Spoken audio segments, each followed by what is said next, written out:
Di man lang makaupo, di man lang makatayo. Braso ko'y namamanhid, baywang ko'y nangangawit.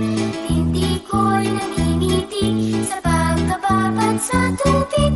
Sa umaga pagkising, ang lahat iisipin kung saan may pananim, may masarap na pagkain. Braso ko'y namamanhid, baywang ko'y nangangawit.